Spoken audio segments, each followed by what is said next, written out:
What's up? Welcome to another episode of Let Loose with Moose. This is your host, Schizoxbt. And there's another guy in here that, well, I mean, you may know him. I guess it is his podcast, but little guy I like to call Mooser. Hello, hello. Great to be on. How are you, Schizo? I am delightful, my dude. How are you? Oh man, feels so weird to be on the other end of this. All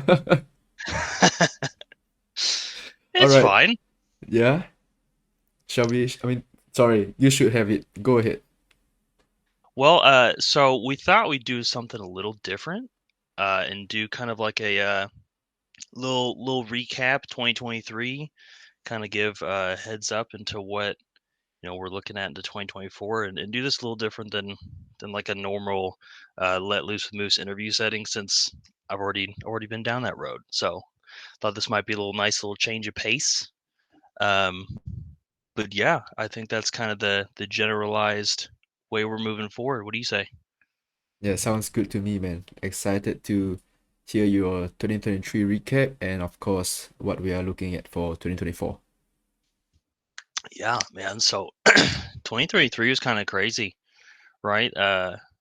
It it was kind of funny because it seemed from the kind of the beginning to me, of this year, it was pretty clear that we were going to have, um, some upward movement and kind of go away from, the FTX downfall and that kind of implosion that occurred in the market. Um, and it's pretty cool now to be on the other end of the year to see exactly how that played out, because I think it played out pretty damn well. Um, Compared to kind of what I was thinking. I think initially I wanted, and kind of, I don't want to say called because that sounds dumb, but for like a lot more chop, leading into the end of the year. But we ended up just having, like, I don't know, 8 months of chop, and then kind of started to move a lot quicker from the bottom, and left a ton of people sidelined. I think a lot of people are still sidelined. Um, it's almost like we're still in the disbelief portion of that Wall Street chart thing. But um, yeah, man, it's kind of cool to see it. I mean, we really, we went hard in the past couple months, and if you were on board, I think you did a pretty reasonable job in the past couple months of going. Um, but it was cool, man. I was really happy that Solana did kind of what I was thinking. Um, and I can't really lay claim fully to uh, that prediction, because Ansem Black Noise absolutely murdered it. Um, he called that shit from essentially the bottom, and a few other people did too. But that is uh, literally the almost the biggest leader of 2023. So I was pretty pleased with that. But there was a lot of stuff that did really well. Mm-hmm. Um, this was definitely like the year of like the L1s, and like Injective, Solana, Avalanche, all kind of having their day in the sun. It was cool. That we had a lot of like the ETF news, I think, really kind of propelled a lot of people this year into doing more bullish thinking than they previously were. But I'll be honest with you, the only reason I thought we were going to go up this year is because, like, where else were we going to go? Like, like we got absolutely like dominated, like the end of 2022 and like 2021 and stuff. So it was kind of like, where else can we go but up? Yeah, I mean that was what everyone thought when the Luna happened, right? And then we had the FTX shortly afterwards. Yeah, it's kind of like, when I used to work with like people with addiction, it was like they always thought they'd hit a rock bottom, and they would be real like optimistic about it. But then when they would truly hit rock bottom is when, like, you could tell, right? And that was kind of like with Luna. It was like, okay, we've hit a rock bottom. And then FTX kind of came up from the back and was like, "Nah, bitch," and then just took us back down to the lowest steps we could go. But it's kind of crazy that it worked out the way that it did, because we got it was almost so obvious in hindsight because everybody and their grandmother in the media was talking crap about crypto. Everybody was saying it was over. People were leaving the market, and then now we are where we are. I mean, was it Solana's, went from what was the peak bottom, $6 something to now $108. I mean, that's crazy. That's on like a big market cap too. Yeah, man. It's done like what more than 10x. Slightly Yeah. more than I 10x, I mean, think, over the past few months since earlier this year, right? Like from I think was it like $8 or something? $7, $8. something. Well, I can actually pull it up. I got TradingView open. Um, Yeah, I should put that Pico up. bottom was like set, like $8. Yeah, like basically right at $8. I mean, to that's a literal insane run on a arguably a large cap, right? Like when people talk about how to structure portfolios and like, you know, if you're under, a million, people are like, well, don't invest into, anything over 100 million market cap or whatever. But it's like, if you put in a good amount of money at the bottom of Solana, you did great. Like you could have you could stop almost. You shouldn't, but you almost could have for the year because it was just the easiest trade of like anybody's lifetime. And I think even now people still have kind of almost a shitty taste and so like in their mouth about Solana, which is wild to me considering what's happened the past few months. But I know I've had a couple conversations with people who are like still think that it's full of old predatory tokenomics, like the old jump, backed protocols and stuff. And it's like that's not even remotely the case anymore. So it's interesting to see how like the sentiment has flipped uh, fully like on its head about Solana. But I mean, this was the year, man. This was the year for that. I mean, Injective had a ridiculous run up. By the way, I mean, I Um, remember you were a huge Cosmos guy, right? Were you in Injective the entire year? no, that's I. It's funny. Somebody asked me about that the other day, and I was like, I'll be honest, I kind of forgot Injective was Cosmos. Like I just don't even think about it. I'm a little salty that I missed on it. Mm-hmm. But I hit Solana. So like I That's don't feel like nice. I missed too much. Um I was pretty deep in Solana for what I had, liquid at like $23, $24. So I feel like I've Nice. done pretty well for what it's worth. Oh, you Um have, definitely. what did you hit pretty hard in 2023? Did you get anything you're just like, damn, I won that? Man, actually, I've not hit that much. I think I was shitcoining for a bit, in the last 1 month or so, but not as crazy as I think holding Solana from like $8 or $10 all the way to like 100 over dollars or I mean for small, right, like small farmer, he hit that movie from I don't know few millions to now it's like what 100 million or something. I think that's pretty crazy. No, that is crazy. Yeah, I mean That's just that been is definitely my weak point. I'm not a shitcoiner. uh yeah, I mean I kind of faded it for a bit after I missed the initial run. I'm like it's in the tens of millions, like 20 million, like uh not really comfortable aping into shit coins with like double millions, right? So I was Hmm. like, nah, I'm gonna pass. Like eight fix is too big for a shit coin for me. Gonna spend more time looking at the sub 1 million really shit coining in the deck screen, looking at new pairs popping up here and there, that kind of stuff. You were in the trenches. Yeah. So it was for a bit on mainnet, and then subsequently I moved over to AVAX for a bit. That was also when the inscriptions hit AVAX shortly after, and the chain became kind of unusable, right? Because I remember I gas remember. fees. I remember you posted. You were like, "What the hell?" Yeah, gas fees was like a few cents to few dollars, like $8, $10, and then there was some. I think specifically for RPG, that there's this red Ponzi good. something's, I don't know what's up with their contract, right? It's just specifically for RPG, right?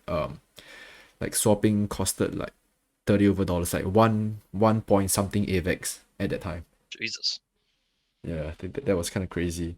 I've heard that. I mean, I've moved out of AVEX and the shitcoin since then, right? But I heard that it's not so bad now because people are not putting out as much inscriptions onto AVEX. But yeah, I mean that's one of them, right? So I'm gonna share my screen here, right? You guys will be able to see the screen if you're watching on either Spotify or YouTube, right? You can take a look at the screen. So it's an intern account from Monad who did a little 2023 crypto year in review. It's about 2 minutes long, but let's take a watch here. God, that is Shame. one ugly fucking dude.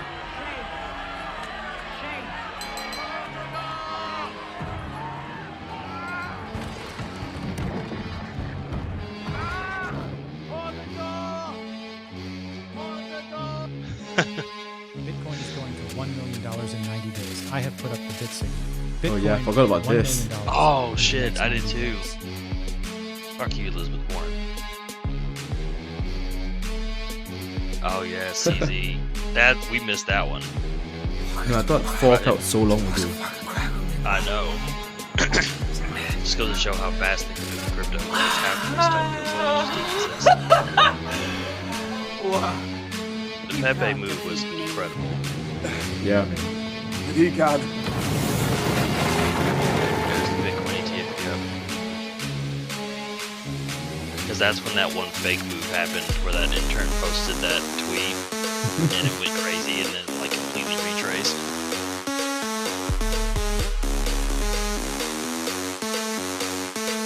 Bunch of L's for SEC.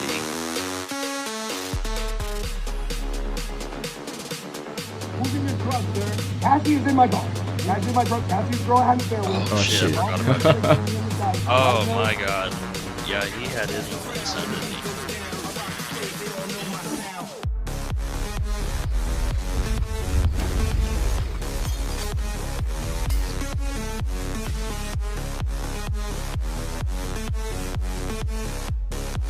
It's funny when SBF was declared guilty was basically the bottom. And his family. Like the Welcome move to our right home. before the move started.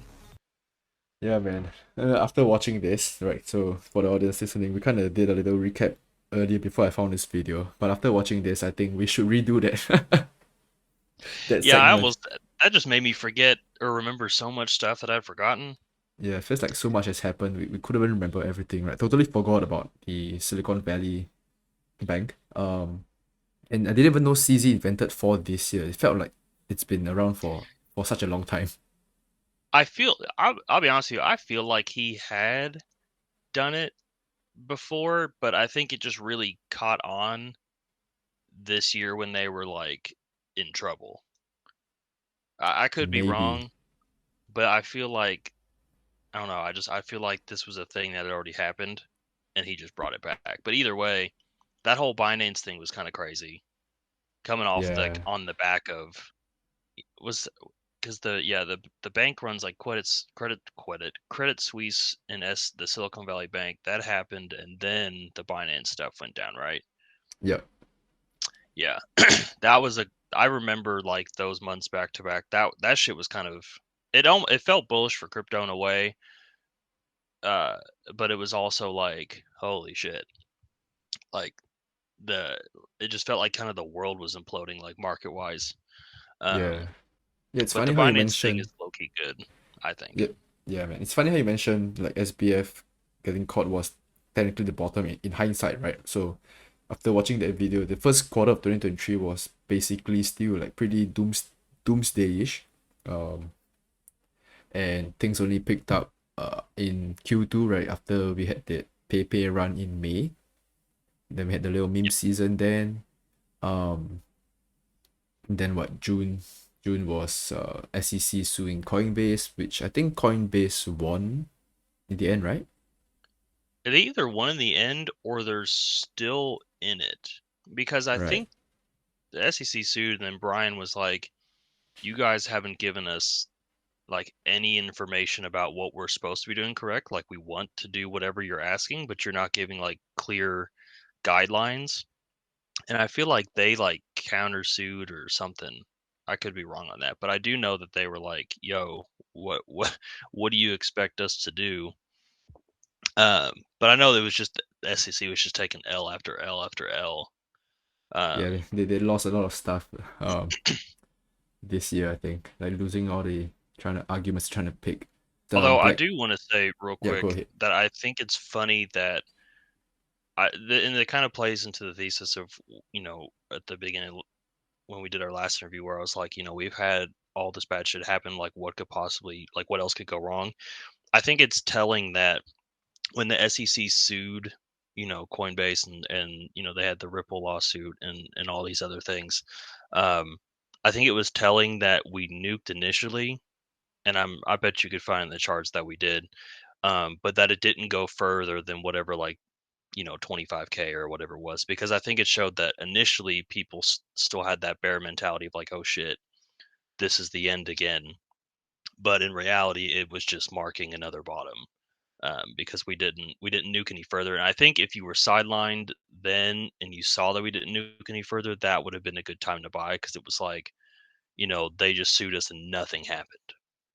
You know what I mean? So it's like that clearly the Mm-hmm. sentiment's changed. And I think I remember thinking that at the time, and it's probably honestly when I was buying some Solana, but um, I think that's an interesting like look back, like psychologically in hindsight, like you said, that would have been a good, because that was what in the end of Yeah, it was like around August or yeah. June-ish, something like that. One of the Yeah, I was saying, I think it might be because that was the first time we heard of the Bitcoin filing as well by BlackRock. That was somewhere in June. two. Um, Mm-hmm. and then I think nothing much in July. Then or was it like July or August? We had base launch, right? Like the base chain.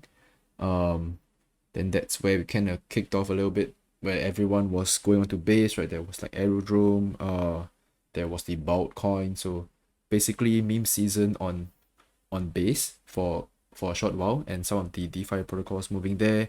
I think that's also where things started to look a little bit more optimistic, with the optimistic roll up. I get it. Um, LOL. and then yeah, I think that's where things kind of picked off. Then token 24/9 in September, and then things really started moving a lot quicker after that. Yeah, we heard more of the Bitcoin filings, and oh right, looking back at the video, right, when we saw the Bitboy in That September okay. as well. So BitBoy was the bottom, not the SEC thing. Either way, the sentiment remains the same. Yeah. Oh, the That's thing funny. that kicked off everything was the There Cointelegraph was the intern. intern. Yes, that was it. So it was the fake. It was the fake ETF Yeah, news the fake or the approval, and then we had fake that approval. Yeah, yeah, massive yeah. pump, right, in like That 10 fucker. seconds, 5 seconds, I don't know. Right, and that's where things kind of picked off from there on. It was quite funny to see that. Yeah, but people were like tweeting stuff like, "Are you ready if this was the actual approval? Like now you can tell whether you are positioned enough, right, in the market." So I think that was a kind of a good wake up call, a good scare to some people, right? Maybe that led to more bidding. And yeah, now here we are in 1-2 months afterwards, doing well. I think we are on the 40s for now, ranging in the 40s for quite a bit now since I think like what, late November or early December till now. Yeah, yeah. We're just kind of hanging out. It's kind of like a was it been like alt season the past like month and a half. Yeah, Recently been exactly. meme coin season with damn near everybody launching a meme coin on every chain. Yeah, then we had I think firstly on Ethereum, then started on Solana and AVAX about the same time, I think, or was it probably maybe like Solana came first? Solana came first, and I think AVAX was maybe a couple days, maybe to a week after that, and then Yeah, Cosmos got on in the action. cause So it's I kind of would like say those Cosmos three. wasn't really a meme season, right? Like I mean, you had chains popping off like injective, like you mentioned. Um, I think there was like neutron popping off as well. They had like Uh, two or what three else? memes. There was like one called Newt that had a quick run up that did fairly well, and then there was a few on Injective that I'll be honest, I couldn't be arsed to get over there and mess with. But there was literally one called Yeah, Ninja or yeah, something that Ninja. went really hard.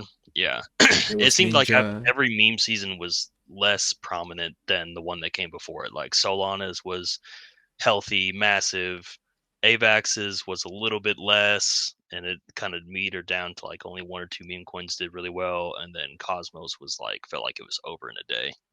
Really, I kind of have like I don't fully agree on the Solana part. I think besides Bong that did really well, right? It's really had a big run up. With Yeah, with the Bong. And then from then on, I think most of the Solana shitcoins that I've seen, they either rug super quickly or they pump and dump super quickly. Like you could get, I don't know, 3x, 5x in like one 15-minute candle or two 15-minute candles, and then everyone just jits afterwards, and the chart is dead after like in an hour or yeah, so. Right? I I think think this really the two biggest ones were Bonk and Whiff, and I think Whiff is probably it's got enough mind share to do decent. But you're right. There was like a couple of them that like I don't know, like what's it called, like Popcat or something that did okay-ish. yeah, for a while, yeah, for a while.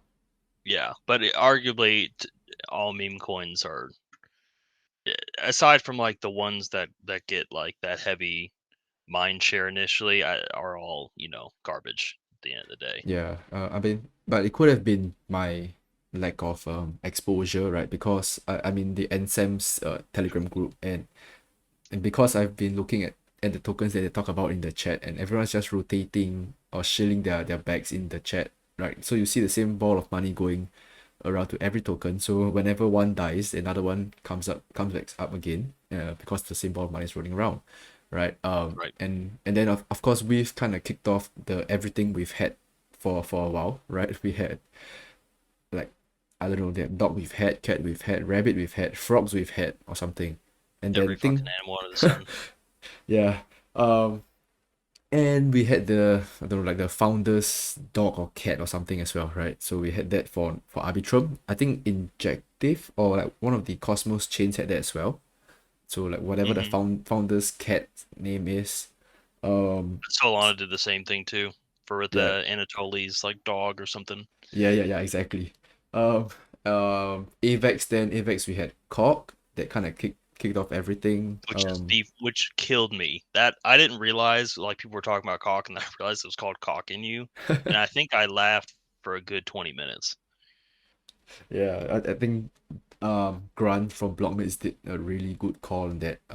He really got Yes, in early, wrote the shout thing. out to I don't Blockmates know. guys. Yeah, shout out to them. I don't know how far he wrote that shit up, but a lot. I'm pretty sure he wrote up many X's.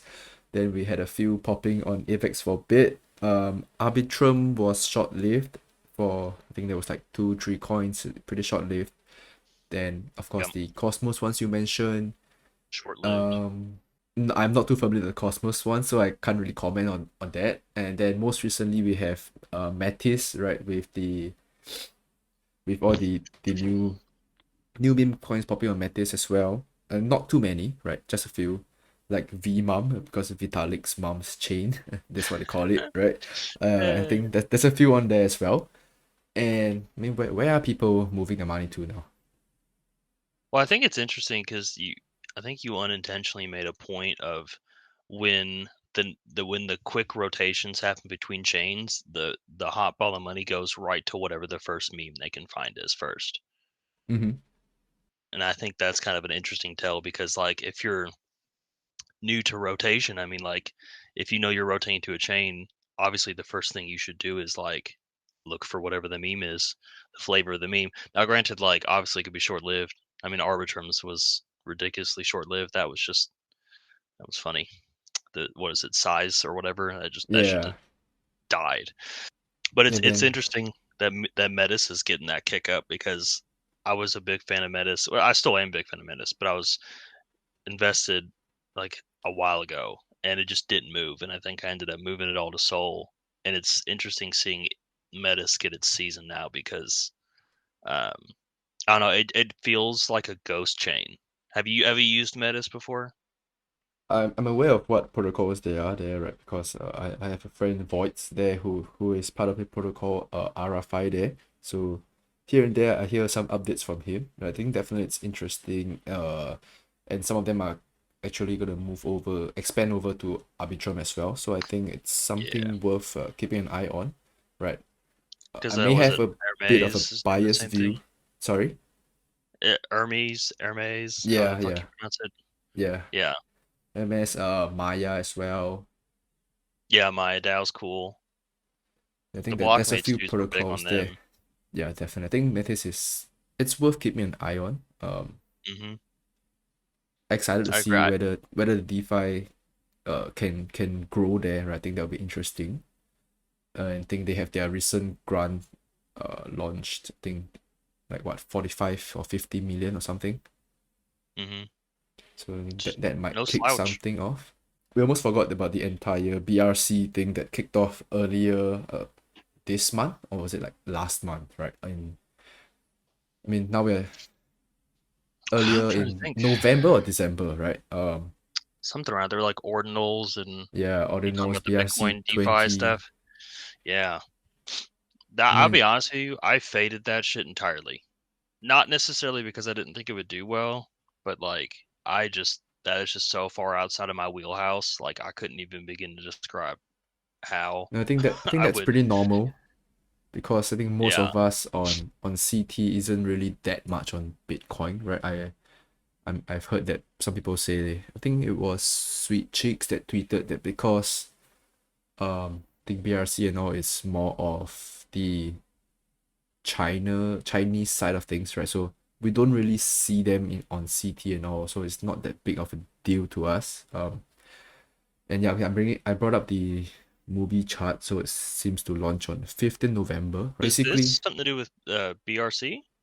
yeah, so movie was the is the bridge for ERC to BRC. And Oh, I faded this entirely too. I didn't know. I thought this was a shit like a meme coin. I ignored it entirely when people talked about it. Damn. yeah, so this did a really great run up.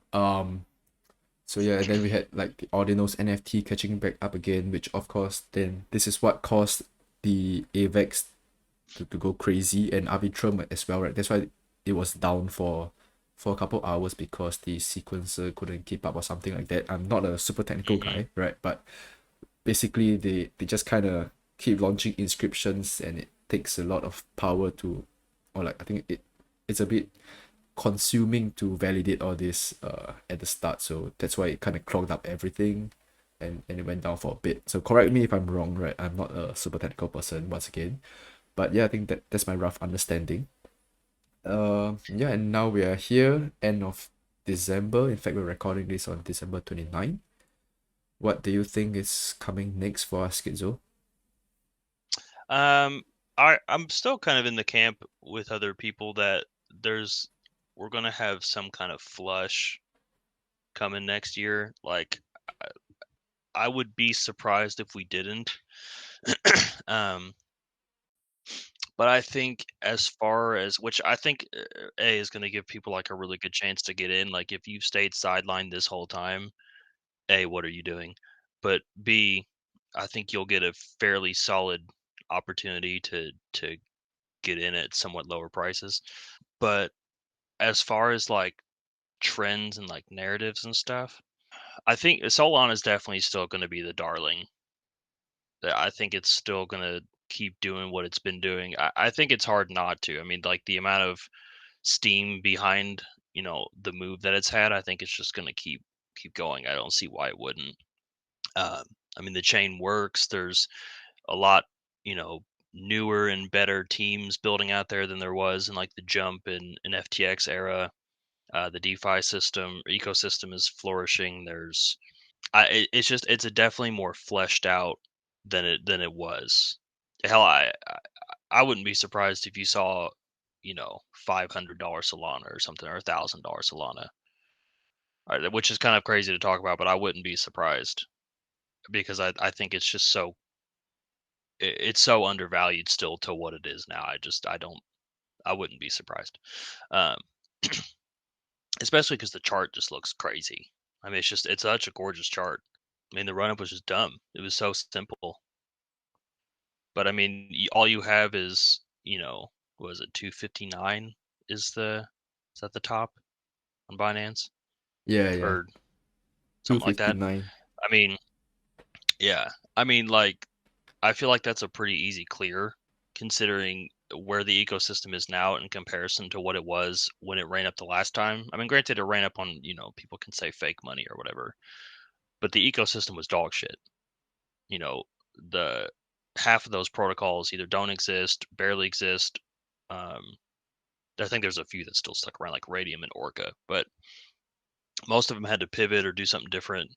And I think there's really good teams in there right now. I don't see why Sol doesn't run up, and especially because as much traffic as ETH is getting, I know people go herder transaction fees, but like that's a really big thing, and I know a lot of ETH maxis brush that off way too easily because like if you want any sort of normie adoption, that's not just CT circle jerking each other. Imagine you tell your mom like, "Hey, you can order, this burger from McDonald's. Oh, but you got to pay, $75 just to do it." She'd be like, fuck that burger." So Nah. like if you tell somebody, "Hey, you can move $40 on mainnet, but you're going to have to pay $70 to do it." They're like, "That's crazy. I'm not doing that." So I think that's still a much bigger thing than people give it like credence to. What do you think? Yeah, I think that's one way to put it, right? Obviously, people are not gonna pay $70 in fees where they're just gonna as a consumer, right? Because those that were willing to pay that $70 or $100 in fees in 2021, 2020, was because we were expecting profits that would able we were expecting profits to be made, right? That will be able to cover the $100 in fees that we're paying, right? So at that point, that's why people were willing to pay. But totally understand where you're coming from because I just did a transaction on TradFi. So withdrawing money from the broker cost me $10, 10 US dollars just to withdraw. And I'm like, Which is nah, crazy. $10 is, I mean, okay, so to be fair, it's one free withdrawal per month. And if you're going to withdraw more than once per month, it's going to be $10, right? So, it somehow $10 for withdrawing in TradFi kind of feels a lot to me, right? It's funny how we are used to paying fees on chain, and we're like, all right, fine, just gonna pay that $15-20 mainnet fees, right? Because kind of gonna earn it back. But then when you're drawing money, I'm like, nah. So as a consumer, definitely it I think it's necessary for chains to be usable in a sense where fees are kind of I don't know, maybe like 0.0001 cent per transaction, right? I don't know how many zeros there needs to be for it to be feasible for consumers, right? Where my mom or our whoever mom's gonna say like, yeah, I think that's a reasonable price to pay for a transaction in like ordering burgers, right? For example. Or Right. I don't know, maybe like you guys use Uber Eats, right? So maybe like Uber Eats charges you, let's say $3 for delivery fee, and then they slap a 0.001 cent on that. You're not gonna feel like it's a lot, or like you're not gonna feel anything, in fact, right? It's like a $3 to 3.00001 for my Uber Eats delivery. Am I gonna pay it? Yes. Right? You're not Absolutely. gonna feel much. So yeah, in that sense, I totally agree with you. And it's like exciting. And I want to bring back to Solana, right? Because you mentioned about Solana DeFi. I think definitely compared to the previous cycle, there is a lot more on Solana DeFi right now. I mean, there were a few protocols like you mentioned, Orca, Radium, Solan, they were all around, but I think at that point of time, it wasn't as appealing. But I'm just gonna do a disclaimer here, right? I was a total DeFi noob back then. I didn't know what the hell was going on. So couldn't understand anything at that point of time. So and I think the use at that point were not that appealing, right? So from what I know, which is why we saw other chains, right, like the the Luna, Avex, and even Phantom had a pretty great DeFi run. And I think bringing back to the current point now, definitely there's a lot more right now, right? In fact, I had this conversation recently with a friend who was saying it's gonna be DeFi summer on Solana because you have all these new protocols popping up, right? The tokenless, or okay, except for Jito that just dropped their token, right? And we forgot to talk about the airdrop. Can you believe it? When we were Oh doing yeah, the recap. we coming back to that. Yeah. So Jito had that huge airdrop, right? And kind of kick started the DeFi summer, right? We have a lot more protocols right now on Solana for DeFi, right? And I think the deals are pretty okay. So definitely interesting to see the Solana DeFi summer kickoff. Yeah. Yeah, totally. And speaking as someone that's done both, like I did the DeFi back when Solana first started. I think I was in whatever that fuck, I'm gonna forget the name of it. Essentially their curve, where it ended up like the guy was the same dev that like made that the convex of that chain too, and was basically just laundering money. But having used both of them, the DeFi experience now is considerably better. Like some of the lending protocols like MarginFi and like I think even Camino are just miles away better than most lending protocols I've used. Jupiter is probably literally almost the best app in crypto right now, I think. Um, and I've heard other people say that too, but it's just so smooth, man. You can just fucking do everything on it. It's great. Shout out to Jupiter guys. Um, but yeah, man, like people really are. I think they're not sleeping as much as they are as they used to be. Um, but people were really like doubting the whole tokenless thing on Solana. Like you said, like there's so many, even still now, that have yet to do a token that probably will. Um, and the Jito thing took so many people off guard. I mean, I think maybe 10,000 people got that Yeah. airdrop, It was like 9,000-ish wallets. which is crazy. I mean, that was like a massive injection of money for a very small amount of people that clearly had like, they were like had an inkling that something was going to happen. They were using it, or they were just using it because it was a good product. But they were rewarded for it, which I think people were then like, oh no, like we got to get in on this. Like we're missing something clearly. But that Geo airdrop was crazy. Um, that really Yeah. set Solana on the map for sure. Yeah, I mean, on that note, right? I mean, since you're more plugged in the Solana space than I am, do you think or rather, how should I say? I should say, how big do you think the other airdrops gonna be compared to, like, do you think it's gonna be about the same as Jito, lower, or much, much lower, right? Given that there's a lot more people who are in it right now to farm for airdrops, like on MarginFi, Camino, for example. Yeah, I think it's going to be lesser. The only one that may like, and now I think things might release at like similar valuations, like FTVs. Like I think Jupiter will probably be at a couple bill, but and some people are going to fucking rake on that. Like, don't get me wrong. There are some people like I clearly didn't do the amount of like volume that other people have done on that because the allocation I got for Jupiter is considerably smaller than some people's I was seeing. I was seeing like 100K Jupiter Wow. tokens going to some people, which is ridiculous. Um, so they'll do really well, but I don't know how some of them are going to do outside that. Like you said, MarginFi got really bloated now, and I've been in MarginFi doing their farming that for a while. Like I got a lot of points, but because I was like top 600 at one point. Now I think I'm more in like the 1,200 range, obviously because people with more money than me jumped in. Mm-hmm. But there's a point that I think airdrop point, like the point system has gone on just way too fucking long. And I think Margin Fi is either past that or like really approaching that like, okay guys, we get it. So either I wonder if they're going to do something where it's like they wait it because they kind of hinted at something like that, maybe waiting it to the point of, you know, um, who's been farming the points the longest, as opposed to like who has the most points in terms of like how much money they deposited at one time, which would be interesting.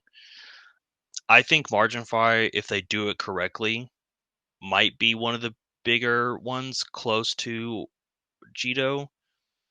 But after MarginFi, I don't think anyone's gonna come close. Except for like maybe Jupiter, like because I think they're gonna have like 3 or 4 airdrop rounds. Mm-hmm. Um, if you combine all of those 4 rounds, if you you know um, qualified for all 4 of those airdrops, that one maybe I could see that one coming close. But if you're talking about like a one-off injection of cash in the same scale to where people put in $10 and got 15,000, no, I don't think so. Right. Yeah, I think it'll be interesting if margin does do a time weighted, like giving more weightage to time weighted over the dollar value, right? And yeah, I mean Jupiter is trading on. I mean the projected trading price on Hyperliquid is like what 70-80 cents right now, I think. So Something to that effect, yeah. yeah, I mean we'll see. So we've had, Solana and AVAX kind of pop off for various reasons. I think I also agree with Anson that I think Cosmos is again going to have its day in the sun. And piggybacking off of the Cosmos, I really think, and one of my biggest plays going forward into 2024, to be honest with you, I think is going to be modular tokens and like modular ecosystems. I think that's being horrendously slept on. Um, but I'll do Cosmos first because I think they're going to Mm-hmm. have their day in the sun too. Mm-hmm. And I think you could tell that people agreed when that most recent rotation to Cosmos happened because a lot of people went to it that haven't normally used Cosmos. And while there's some like valid criticisms about like Kepler and things like that, the wallet, I think most people left it like going, okay, like this wasn't bad. Like I know a lot of people that used Osmosis loved it, that thought that was like a really like intuitive platform. And I think Yeah, people are realizing how undervalued some of these tokens really are. yeah, I think Cosmos is it's okay, like it's not unusable, right? The experience using it's okay, and definitely after the Celestia airdrop, more people are definitely looking into the Cosmos ecosystem. Celestia, the Kujira, and Injective Run as well. More people are looking to stake the the kind of core few tokens for airdrop eligibility, right? For example, Celestia, Osmosis token, and the Cosmos Atom token as well. I think these are the kind of the core few, right? People look to stake them across multiple wallets, multiple validators to kind of get into more airdrops, right? And actually, how's the Cosmos DeFi looking, right? Because from my understanding, it's not that crowded, right? That's where there are some good plays as well. Because I do follow the calculator guy, right, Steven. So he Hmm. he is pretty involved in the Cosmos system, and he has a few plays here and there, like mainly like depegging or like arbitrage plays. And kind of what I'm hearing on the Cosmos that's hindering it is because of the dividedness, I think, in a sense, or like the insider fighting between developers in the Cosmos ecosystem. Like, what's your understanding or take on that? Yeah, that's part of it. I think there's a lot of there's a lot of really smart people in Cosmos, don't get me wrong. Very smart builders. And there's a lot of people with like ideas of what Cosmos should look like. And there's a lot of infighting because of that. Mainly centered around like what Cosmos, like the Atom token, should be and do. And I think that's caused a lot of people to, from the outside looking in, think that Cosmos is a shit show. When in reality, Atom is just like one token. But like Cosmos, when you talk about Cosmos as a whole, is like a massive ecosystem. But in terms of that, I mean, there's a lot of good DeFi out there. There's Mars Protocol, which is like a really intuitive borrowing and lending platform that I really liked when I was doing that. They already have their token released, so unfortunately, there's no like airdrop farming. Um, but it's really cool. It's got like a credit account to where like whatever you've put in as collateral, you can use to like margin trade, you can use to leverage yield farm, you can use to do all this stuff, and it's all contained in like one account, which I think is pretty interesting. There's stuff like Quasar, which Stephen talks a lot about, which is cool. It's like an LP aggregator type thing. Osmosis as a whole is really neat. I'm a big fan of Kujira's ecosystem. And if you haven't used Kujira, like the ecosystem, I highly recommend it. It is very cool. It's all kind of like it's just self-contained. Like they have a borrowing and lending platform called Ghost that is getting really good. It has been getting really good stable yields to the tune of like right now. One of my stable positions is earning 90%. Mm-hmm. It's just being super utilized and it's being borrowed a ton. So like I'm getting 90% on a stable. Oh. Now it varies, obviously, like it varies by the utilization, how much is being borrowed. But like the past couple days, like it's been anywhere from 20 to 40% on stable coins, which is nuts. But like you could like deposit your cash, like your stables, to earn yield.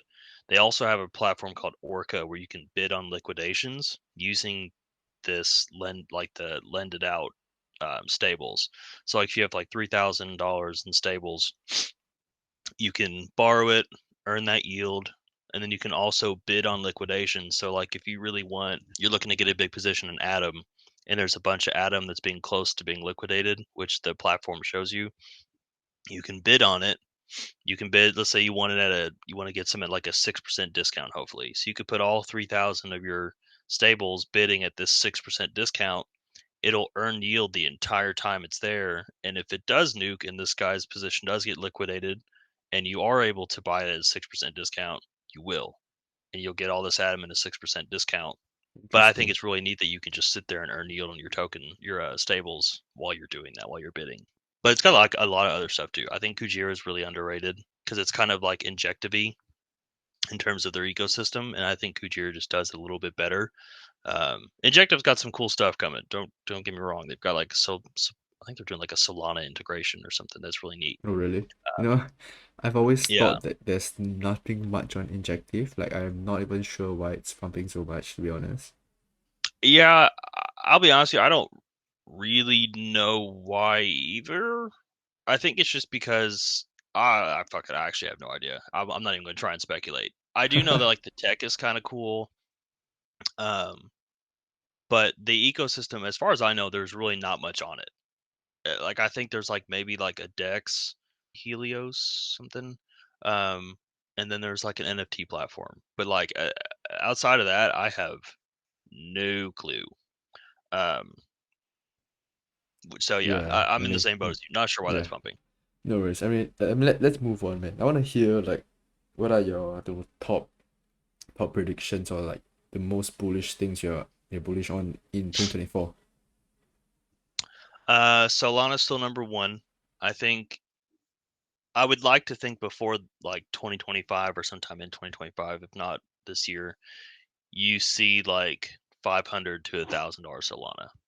I think that would be like my all-time bullish prediction. I think it's got the runway, the team, like the team's building. I think that's a thing. Um, you're going to see a shit ton of like these modular L2s pop up, like Blast, Manta, especially since Celestia has now launched. I think you're going to see a lot of those pop up and try and take cash. And I think somebody else predicted this too, but I really agree with it. Um, there's going to be a point where a lot of these chains are just going to be ghost chains. Like they'll be active, sure, maybe indefinitely, um, but no one's going to be on them. Kind of akin to like, Phantom or um, Harmony, or well, fuck Harmony, but um, I think that'll be a thing.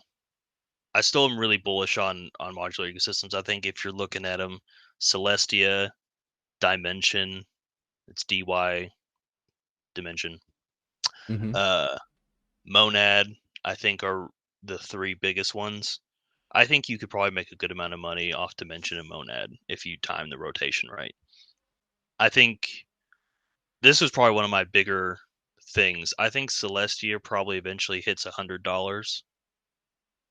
Um, and in my opinion, Celestia is probably the biggest technological advancement since Ethereum, which may be a really hot take. And I'm not like, and for anybody listening, I'm not super technical. Don't fucking flame me. All right. I'm lightly retarded. I I think that people really are underselling what Celestia does. And I think infrastructure-wise, it's going to be just as important, if not right under what Ethereum meant to DeFi. Yeah, I mean, I think Celestia has been hyped for pretty long from what I know, right? It took like 4 years or something to launch the token. Before Yeah. you had a token, I did look into it. I'm like, okay, this is interesting, right? It's kind of it's more of an infrastructure play, so it's whatever is on top of it, and you might not even see it. It's going to benefit, right? And and then all along, I thought Celestia was very very interesting, but then I don't know what hit me, right? The bear market PTSD or something. When the airdrop came, I stupidly sold my tokens, right? Oh, And same. and then after seeing it run and having that talk with Zoomer and all, then I'm like, yeah, you know what, fuck it, I'm just gonna rebuy. So I rebought at like, I think $9 or something, $8 or $9, Same. about there. Same. So Same fucking spot, bro. yeah, I mean, it's a really clown move, right? Can you imagine selling at $2-3 and then buying it back at $8-9? But it is what it is. Yeah. Just gonna hold them, stick them, right? Get some airdrops and then wait for the appreciation to come. Yeah, I think that's a low-key undersold point. The whole airdrops thing, like modular ecosystems are massive. Like imagine being able to get Dimension or like, Manta or anything that's building on Celestia by staking Celestia. Like that's like the whole Cosmos thing, right? Like you stake Cosmos tokens and you get Yeah, airdrops. Like so imagine something on the scale technologically of like this of being able to underpin, all of these roll up infrastructure and then being able to stake it and get, rewards and airdrops from it. That's what Celestia is. So that's why I'm like anything modular I think is going to be so huge, and I'm really bullish on Celestia. So I did the same thing. I sold it thinking like, oh cool, this is good money. And I think I rolled it into Solana because like, and I was like, I'm just going to rebuy Celestia and then when it's forgot. lower, right? But it's not lower. Yeah, and I don't think it really had too much of like a post airdrop dip, and I just kind of forgot. And Yeah, then it went hard, and I was like, ah, fuck me. And then eventually I just bought it because I'm like, you know what? The same kind of thesis that I had with like Bitcoin, like ETH and stuff, and Sol is like, do I at some point think it's going to be X price? Yes. Am I cool with letting this sit to get there? Also, yes. So I did the yeah, same thing as you, bought some more. exactly. Same. And I think you mentioned a pretty good topic here with the modular chains, right? In fact, earlier today I just tweeted, it's like, is it like the year of M or something? Because we have all these things that starts with M, right? Modular, Monad, Manta, right? So like all Yeah. these, and in fact, speaking of this, right? So I think on this note, what I am, just to sorry interrupt you here a bit, what I'm interested in for the next year, right? It's all these new chains, right? Manta, Hmm. Monad, and even Mental, and possibly Metis as well. I mean, given its recent run, but let's focus on Monad for now. I'm hearing that this parallel execution thing is kind of the hype thing for next year, which is why we've also seen Say had quite a run. Say. Yeah, because Yep. Monad is not here yet, right? So the next best thing you get is Say. It's like our only bet for now. So everyone's looking forward to Monad. I'm excited to see what they will bring, and now we have access to Manta, right? I mean, everyone's trying to bridge over, get those NFTs and the airdrops, right? And there's this current DPEG for Stone, which is the supposedly the representative, like 1-to-1 with Ethereum. It's about like 10% DPEG right now. So there is actually a potential arbitrage play here. Steven also shared earlier this WUSDM, if I remember correctly, Yeah. but which is Hmm. also a 10% or depegged from USD, which is actually redeemable 1-to-1 on mainnet, right? Which is just that you can't do it for now. So people are playing all these arbitrage plays, and what I want to talk about actually is the yield, right? Because the yields on Menta, I think it's actually not bad. On Izumi and on Aperture Finance. Are you just curious? Are you into any of this yet? I've done a little bit on Aperture, but nothing like super crazy. I'll be honest with you, once I've bridged over to Manta, I put some stuff into like Layer Bank, and then I've just ignored looking at it. I haven't even paid Yeah. attention once. I think that's pretty common, right? People put into, I think layer bank is more popular. People are just set and forget it on layer bank. But I think if you are going for yields, the yields on layer bank isn't that attractive right now. No, they're not. Let me try and bring up the yields for Izumi. So let's take a look here. So we have the WETH Stone concentrated 0.3% pair here at 69%, having a 600,000 liquidity with a volume of 540,000 in the last 24 hours, right? What 1% spread have like what 1.1 million liquidity, a volume of 420,000 in last 24 hours with APR as 104%. So I think just pretty interesting. In even this USDC USDT pair, it's not bad, right? I mean, it's a low liquidity pair at $28,000 for APR of 85%, having done right, over 160,000 in the last 24 hours. So I think all these yields here are pretty good. Oh look, in fact the USDC and WUSDM is 85% as well. 80,000 liquidity and 23,000 volume in the last 24 hours. So yeah. Which is crazy if you think about it, because if it's like truly a way like you can just 1-to-1 peg, it's almost the same thing as like the USDC depegging, yeah, where it's exactly. like if it's eventually going to reach parity, And you're gonna why not take earn advantage? from the trading volume right now, because there's kind of nothing much to do on Manta besides this few pools, right, and your layer bank to do your borrow and lending. So I think it's really not bad. I don't know, maybe it's because there isn't much money in here yet, right? Maybe most people are just they're not even aware of this, right? Maybe they just swap and leave it in stone, or just like lend it out on layer bank, because I know layer bank yields are like super low right now. Maybe everyone's just supplying there, and then they're not bridging more like other stuff in to play all these kind of LPs. Let's take a look at Aperture.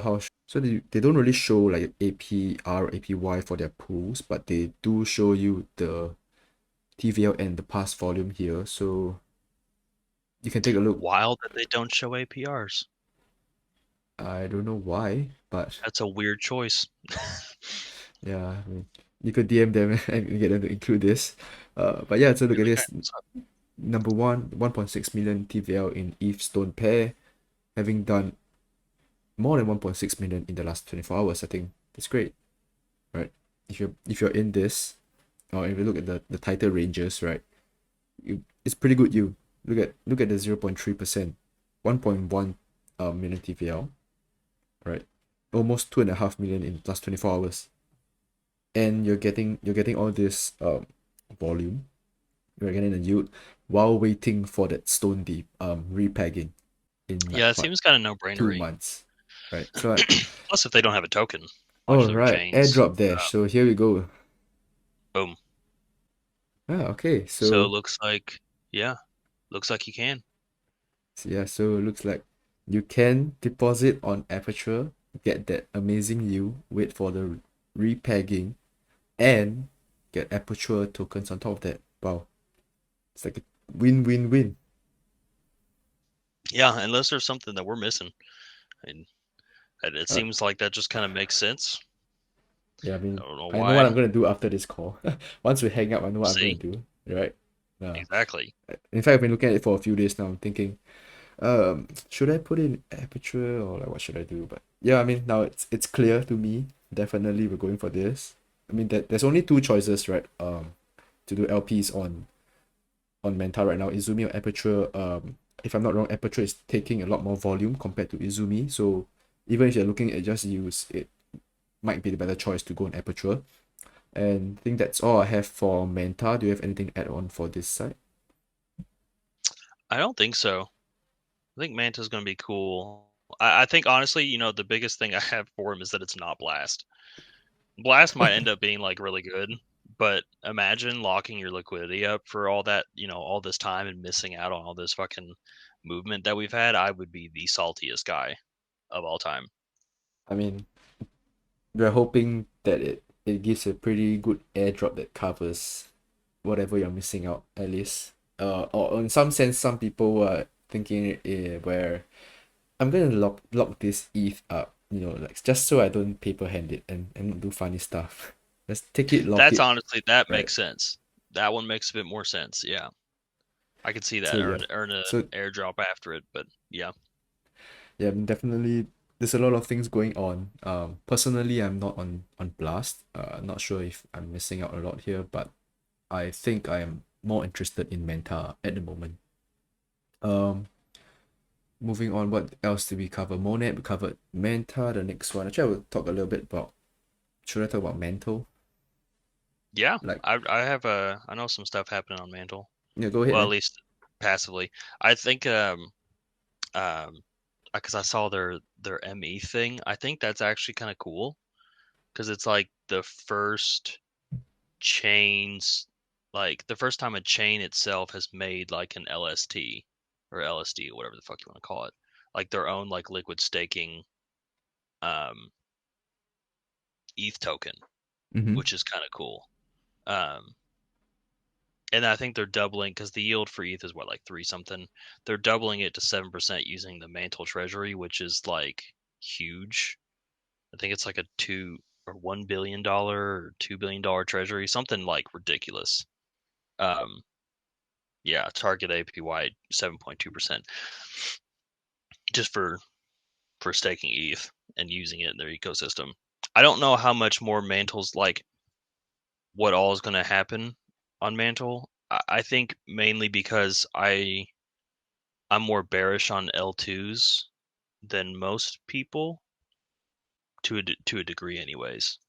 So I Why? probably won't do a whole lot. You say why? Mm-hmm. I don't know, man. Like it's a weird thing to try and put into words. I think it's because I have used so much stuff that's not on ETH, so like using Cosmos and using Solana and stuff, that it feels right. Like it just feels like I could just stay on those chains and not have to go anywhere else. Um, Mm-hmm.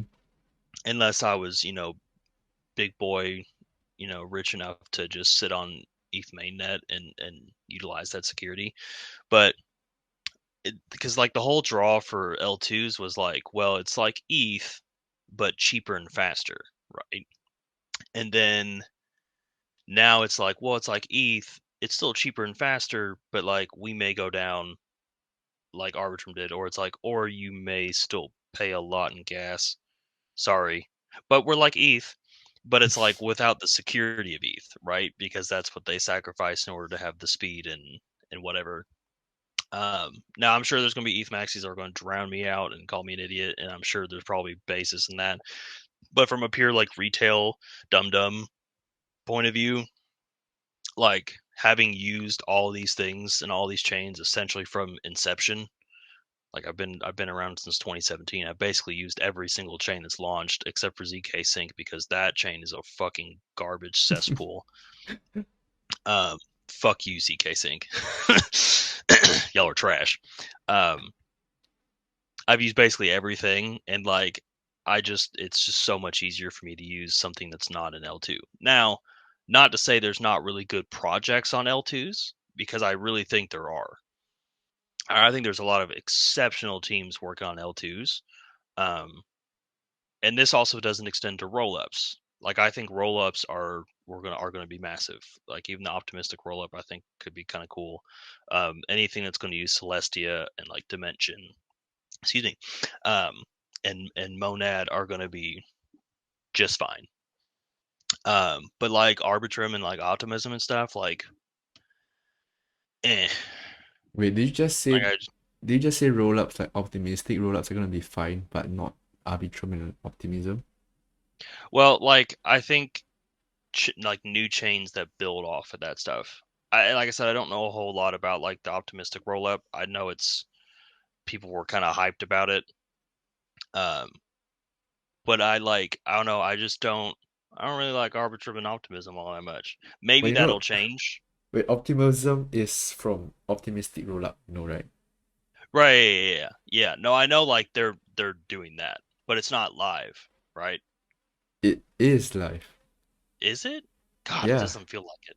Shit's still awful. like Like, I still really don't like using Optimism. as in OP mainnet itself is optimistic rollup, and base is an optimistic rollup as well. I'll be honest with you, I don't use base either. The only thing that I have really on Optimism that I use is Velodrome. Okay. And even that, like, but my point comes back to like the optimistic roll up thing. Like, I think is cool. And if it's live right now, then like awesome. But I also don't think there's like anything cool on Optimism. Okay. Which is partially my reason of bearish on it too. I just don't really like anything on there. So I'll take the L on that one. I didn't know it was Okay. live. I thought it was Okay. like in the process of still being live. Yeah, All right. no, I'll take that L. No I'll worries. hold that shit loud and proud.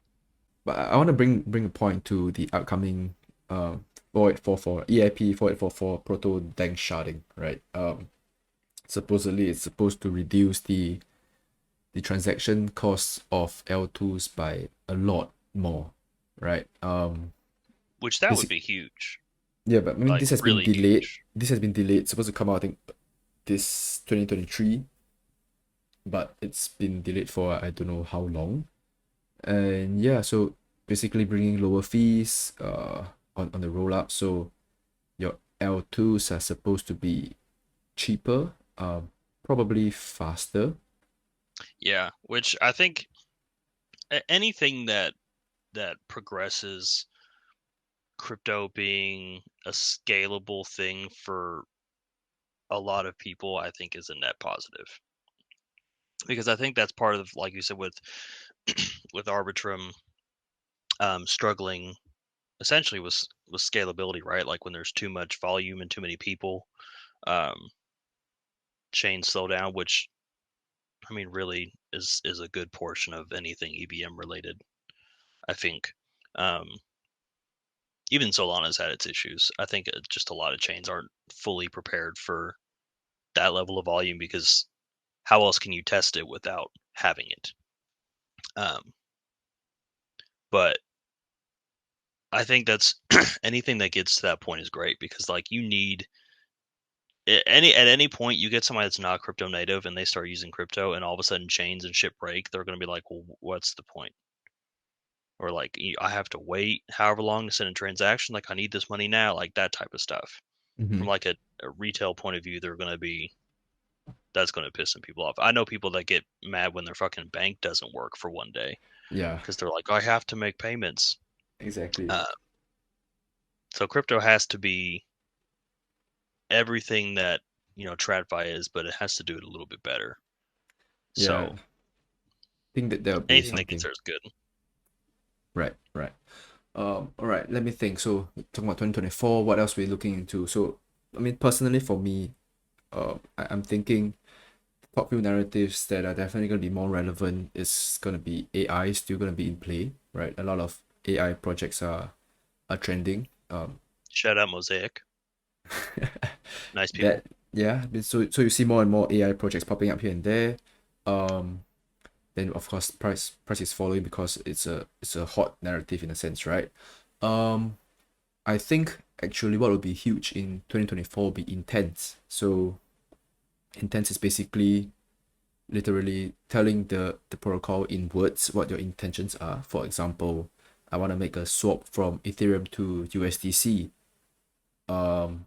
And it just does that for you, right? So you only care about the end result here. It doesn't matter how they swap it, right? Which DEX they're using, right? All you want to do is swap, let's say 1 ETH for $2,300 USDC, for example, right? And then you could probably be a bit more specific in a sense where swap this 1 ETH when price is $2,300 into USDC, right? And only when gas is like below 25 Gwei, for example, right? Or you can even use it in a sense where as a DCA order for where you're saying like every Friday or like every time Ethereum price is below $2,300 for let's say 8 hours or something, then you buy Ethereum, buy like 1 ETH, and then it just DCS for you. Like maybe that's not a great, right?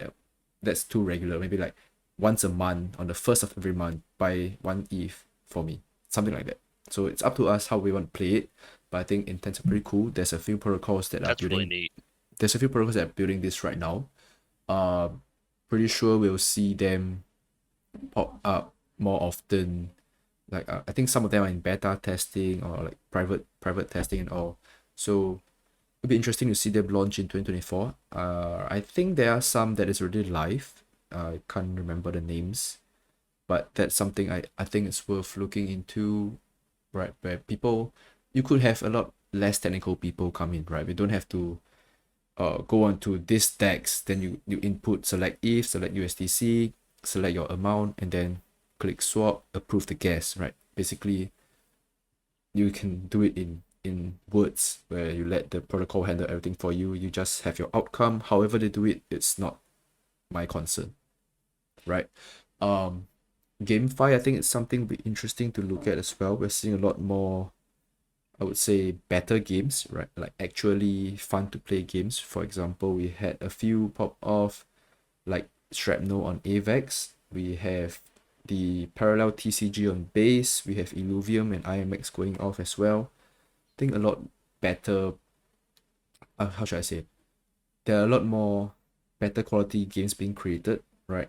By those developer studios. Maybe I'm waiting to see how many triple A like Web2 developer studios are coming in, right? We've seen a few games on Web3 being listed on platforms such as Steam, right? I think that's a great step forward. So I think GameFi is something to watch because I mean I have a chat with Matrix last week, I think, and he did mention this, right? He mentioned that in the last cycle, GameFi wasn't actually GameFi, right? You're just here to farm for money. The games were mostly boring, unplayable, right? You're just going there, do a few clicks, get money, and just basically earning money. It's barely a game, and there were those projects who were promising really big things, which kind of just died off because they need time to build a game, and most of us can't wait that long, right? In crypto, we want things and we want it now. So, Yep. over time, most projects just slowly died off as a soft route or whatever, right? Because they were like, oh yeah, we're gonna build this, we're gonna ship this feature, that feature, and it takes months to do one thing, and they need to do like 50 things, for example. So they kind of died off. And what else he also mentioned that given they had like what 2-3 years now since 2019 2020, I think a lot more games are ready to be launched to the public to play, right? I mean, I'm sure you've seen some of the trailers or the gameplay for some of the better games on let's say AVAX, for example, right? Shrapnel looks great, right? It's a bit like your Fortnite kind of thing, or like CSGO.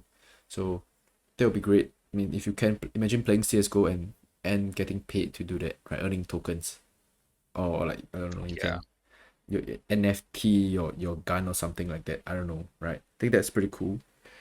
So yeah, GameFi is one, Intense is one, AI is one. We are hearing like what this DPIN kind of thing, right? That Yeah. decentralized Deepen. in what does PIN stand Yep. for? It's like infrastructure, right? Why is it PIN? This something infrastructure, decentralized. But anyway, yeah, infrastructure kind of thing. Yeah. I think pretty cool.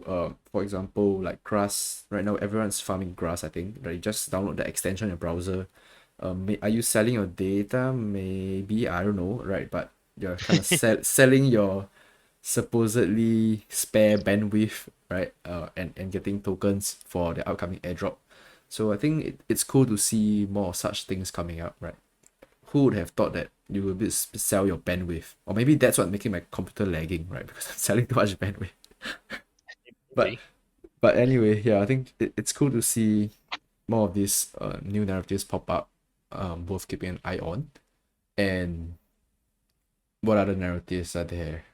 What are your thoughts on I RWA? I like the does treasury bills count? That counts, right? Yeah. I like that application. I think that's cool.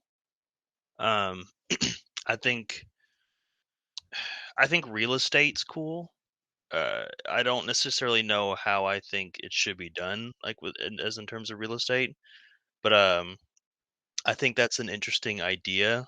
Like I said, I'd like to see different iterations of it, but I like because I use passively like LP and Parcel on Solana because they have like a real estate thing. Um, but like the treasury bill narrative is really cool. But other than that, like I'm trying to think of anything else. Like LandX is neat. Um, that's like the commodities and stuff. Mm-hmm. I think that's really cool. I do But think I it's don't. cool, but do you think it's Do I think it's like executable? worthy? I Uh, I don't know. I kind of feel like it's a bit hard to execute. Like it sounds great in theory and all, but like the whole well, crops treasury and all bills thing. obviously are like that's being done. But in terms of like basically anything outside of like treasury bills, like I have no idea. It doesn't really seem like it's catching on in the way that you would think. Will it though? Maybe. It's not. Like even if it did, I don't think it's my narrative. You know what I mean? Like I don't think I'm bullish enough on it for me to be like Yeah, super hyped on it. I get what There's you a mean. lot of people that really think it's big though. I think for me the the phrase would be there's nothing in RWA right now that kind of attracts Yes. me, right? Like Yes. I do think RWA is something interesting, right? Totally. I'm sure you agree as well. But right Hmm. now, those that are in RWA are not what I think are attractive for myself, right? That's just a personal opinion, right? I know many people are like in love with RWA and the protocols, right? I just don't know Even what they're doing. even for Like if you're T-bills, like super into RWA, let me know because like I don't know what there is to be doing that makes people so horrifically bullish on it. I'd love dude, to know though. Taiki is a RWA fan. Oh, I know. That I forgot about that. But isn't that because he's so super big into Maker? Yeah, So that would make sense. Okay, I can kind of get behind that a little bit because it's essentially like the treasury bills stuff. But even Maker's underperformed, I think. I think because of the recent run. I mean, it did pretty well when nothing was running. When nothing was moving, Right. Maker was the only one moving for a while. Yeah. Yeah. Um, what else are you But I don't looking know. at? I'm gonna piggyback on your intents thing. I think that's really cool. Um, I had briefly known about it like couple months ago, a different project. I don't know if they ended up becoming anything, but they were doing stuff with intents. Have you heard of Anoma? I have not. ANOMA. They're like I think it's a Cosmos chain, but they're building like an intent centric like framework for it all. Um, I I think mean, they're like going to the be really entire cool. chain. Yeah, Wow. All right, that's interesting. from what I understand, because their Twitter literally reads an intent-centric architecture for decentralized counterparty discovering, solving, and a bunch of other big words that make my head hurt. I think that's interesting. I mean, the ones I've been looking at so far, I think it's more relevant for simple, okay, maybe not simple, but like DeFi use, I would say, right? Making swaps, Hmm. doing your DCA, and then I don't know, however complicated prompt you can think of, you can probably do that. I think the biggest one for intents right now would be Uni V4, but there are other protocols building intents as well. I'm not sure if I can say them right now, but yeah. Yeah, I think that's gonna be cool, and I'm still on the fence about restaking, but I'm looking more into it now than I think I used to, Yeah, like when it right. was first being talked about, because I That's a kind good of one. faded Eigenlayer, like Have you faded not it hard. have you not deposit anything at all? Not a single fucking ETH. Get in there, The man. only I think Manta will get you Eigenlayer points. I think they're gonna do that. Manta? Um, yeah, Manta is. I think that's part of Really? their Penta yield thing is that you can potentially get Eigenlayer points. Oh, really? I mean, I So know there that's cool. are certain protocols building on top of Eigen directly, like Help DAO, right? So You can deposit Yeah. onto Kelp, and then you're basically it's a 2-in-1 where you deposit into Kelp, you get the Kelp points, and then Kelp deposits into Eigenlayer. So like you kind of have a liquid version of your Eigenlayer representing ETH kind of thing. So double the points, more I think more liquid in a sense. So there's that. But yeah, I think you should get in there. I think that's a good point you brought up, right? Restaking is definitely a hotter topic, right? It was LSTs in 2023. I think it'll be restaking in 2024. We're seeing a lot more protocols coming out with restaking. You have Eigen, you have like what Swell Network. So I think definitely a lot more Yeah. to look Wasn't into. there like a restake Fi or something that just recently launched? I feel like that I'm was a honestly thing. not sure. Yeah, I'm not either. I do know there's there's a Eigenlayer-esque project for Solana, like isn't to it restake. isn't it Jito? No, well, they maybe they'll end up doing that. But it's called Picasso Network. It was Oh, initially right. Okay, yeah, okay. Sorry, initially on Jito. Dot Yeah, Jito is like the LST. Sorry. and the Um, MEV stuff. But yes. yeah, Picasso I think was gonna do LSTs. They were on Dot like Polkadot initially, and I think they're gonna move to Sol to do restaking, I if think I'm not mistaken. Picasso is really interesting. Super looking forward to And it's that. a Cosmos thing, Yeah, IBC. I like how you mentioned that. Yeah, so I'm glad you brought this up. You know, I kind of forgot about it. So okay, so Picasso powering cross ecosystem IBC. So you're exactly right. Bringing IBC to Solana. So I think that's pretty cool. Yeah, it's gonna be really neat. If it ends up like one of my things on my list to do before the end of the year is really do a deep dive into restaking.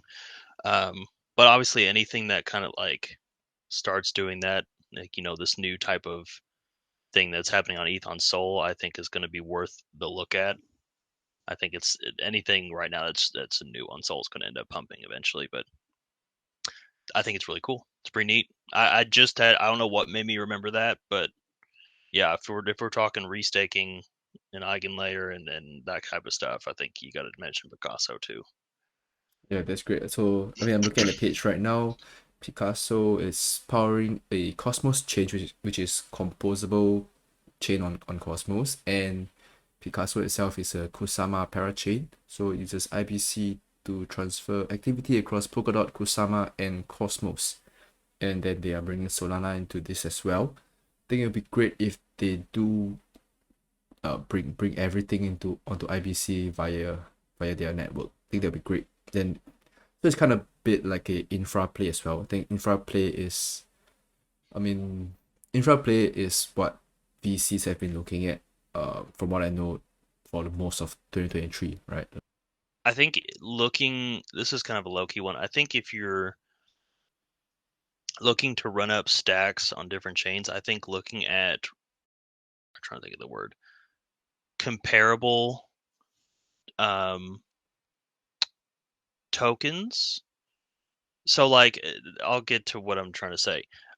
Um, Looking for like the Lidos and the Aves on different chains that have a reason to be bullish, I think is worthwhile. So like for instance, I think Stride network on Cosmos is a pretty good like repricing type play because it's essentially Lido but for like the whole Cosmos ecosystem. Already having like Liquid Stake, Tia, Atom, Osmo, all this stuff, having a huge backlog of like staked projects running through it, I think is still probably a good play. I think looking for repricings across like all these different chains is smart. Especially on ones that really haven't gotten the attention, like the Cosmos, the Avalanches. I don't necessarily think Phantom or anything, but maybe Phantom. Maybe it has its day in the sun. But you want to look for like activity and stuff, and I think that's why Solana was such a good play because the repricing method just made sense, right? Like all these tokens are have X amount of TVL or whatever compared to their market cap was just so skewed. So I like looking for repricings. I think that's fun. Um, Sommelier is another one. Mm. SOMM. That's a really like literally like the best yield aggregator for ETH like out there, and it's like back ended by Cosmos, and it has like all this TVL. It's getting I think the best ETH yield right now, um, and it was horrendously underpriced, and I think it still is. Um, so that's a little nugget, but I'm really a big fan of Sommelier. So like those type of repricings, I think makes sense to be on the lookout for sure. Yeah, I think as you were speaking, another one came to my mind. Pendo, right? Once again, Pendo, they are trying to Yeah, move towards direction more on the U trading, right? So I think U trading is something interesting. I'm not sure if this kind of falls into RWA. I think not. Unless like some yeah. RWA protocol integrates with them, then you can start, I don't know, trading, guessing their yield or something. But anyway, I think Phantom is one interesting one, right? Because they're bringing a lot more to you trading, right? You can kind of profit from what you think you will be going up or down, right? And then make a trade from there and potentially profit. So I think that's really interesting. Shipping use and all trading the U. Definitely they've been shipping really hard the past year. Um, super base team, love them. Looking forward to what else they will bring, right? I mean, I even I was thinking the other day like, is there a Panda on Solana? Like, not yet. Like, is Panda gonna launch on Solana? I hope so. Yeah, I don't know, maybe. I know Unibot just said they were launching on Solana. That's pretty big. Oh, nice. Oh, all right. Yeah. Since you mentioned bots, right? Do you think Telegram Oh bots yeah. gonna be a huge thing or continue to be a huge thing in 2024? I think a lot of people are loving the bots right now. Because you can kind of just trade on the go, but at the same time, I think there are still some worries, especially with the recent exploit of Tunnel Terminal, right, where you may Oh yeah. potentially lose your funds from bots. So from what I've heard of or what I know, people are just using bots for trading like meme coins, shit coins. They're not really doing the heavy stuff on Telegram bots, right? It does bring convenience, right? I think that's definitely something which I hope is looked into more, right? Where we do get a lot more convenience because at the moment I do need my laptop to do anything on chain. True. Yeah. So so on I that note, mobile first would be okay, not say mobile first, but the mobile version would be greatly appreciated. Um, yeah, Waiting for Rabby please. to come out with a mobile version, mobile app. Then speaking of that, Rabbit X, sorry, not Rabbit, Rabbit X, the perp Dex on Stucknet has a mobile app. Are you aware of that? I don't think I was actually. That's really So cool. they are boasting the okay, a friend, not them, a friend boasted for them that they have a deeper Bitcoin liquidity than Binance a couple of days ago. Basically perp Dex on Stucknet where you kind of have to deposit from mainnet to Stucknet first. And I think that's kind of the only That's kind a of little bit of a issue. hiccup. There's an issue I see, but that's the only issue I see from there. And then from there on, you can kind of trade gasless just like Intent, Hyperliquid. And they have a mobile version right now for both iOS and Android. I think that's a really great move forward. I mean, I would suggest you try trading on RabbitX and tell me how it goes. So I've yet to try out their mobile app, but definitely hope to see a lot more applications come up with the mobile version. But of course, it does make more sense for perp dexes to be on mobile, right? Because you can trade on the go. Um, Maybe the next one would then be dexes. I'm not sure if you will want to be. Actually, not sure if you want to be LPing on the go. Are you gonna be like doing concentrated liquidity and then rebalancing on your mobile phone when you're outside or something? I don't know. Yeah, that would be a lot for my brain to comprehend. Yeah, I think the desktop will be a better setup for me for that. But I think making simple swaps, trading on the go is definitely good to have. Um, if you I mean, if shit happens and you're outside and then you can pull up from your LPs or whatever on the go, then that's great. But for myself, I wouldn't be actively doing such things on the go. But it's always good to have the option, right? Yeah, I think I'm in the camp of like I don't use the Telegram bots like at all because I don't really think it's useful for anything other than like shitcoining. Because you don't shitcoin, right? Yeah, I'm not really much of a Yeah, shitcoiner. Like I think if I was super active in that and like trying to snipe and do all these types of things, like maybe yeah. it would mean more. Um, and maybe that's an edge I'm missing, but like that's just not my bag. I'm not good at it, so I just don't do it. But like that's like its only application, right? Because like why else would I need to trade on it unless I was trying to like do something like a quick movement, like market movement Yep, or whatever. exactly. Yeah, that's a great point. Fair point. But otherwise, good for those because if you're like a shook winner and that's your thing, like people literally just do that and make hella money. Good for you. The Yep, bots clearly work. Not my bag. But otherwise, that would be the only thing I would see like why you wouldn't use it, and which is why I don't use them because yep, it's like why? exactly. Yeah, it doesn't do anything extra for me right now. Yep, understood. One more for chains. Just came to my mind. Bearer Hmm. chain is something to look out for next year. Yeah, man. I'm. I hope Chain comes out and is just fucking phenomenal. Right. I really do. I'm so excited for what it could be, and I will be so let down if it's dog shit. Right. So it's another chain on Cosmos as its own chain, and supposedly coming out in Q1 2024, or is it Q2? Late Q1, early Q2, around there. I feel like it's probably because I feel like they were gonna have a public test net. Maybe they've ixnayed that idea. I haven't looked into it too much. I know Test they're having like a net. private test net for Yeah. like projects that are building. Yep. I've seen that, um, but I don't know about like anything else. Yep. So They're still pretty mysterious. private testnet is ongoing right now. Not sure if there'll be a public testnet. Um, if I'm not wrong, I think most of the projects are working. I mean, most of the Bearer chain projects are building hard right now, and I think many of them will go live together on day one when Bearer chain is launching.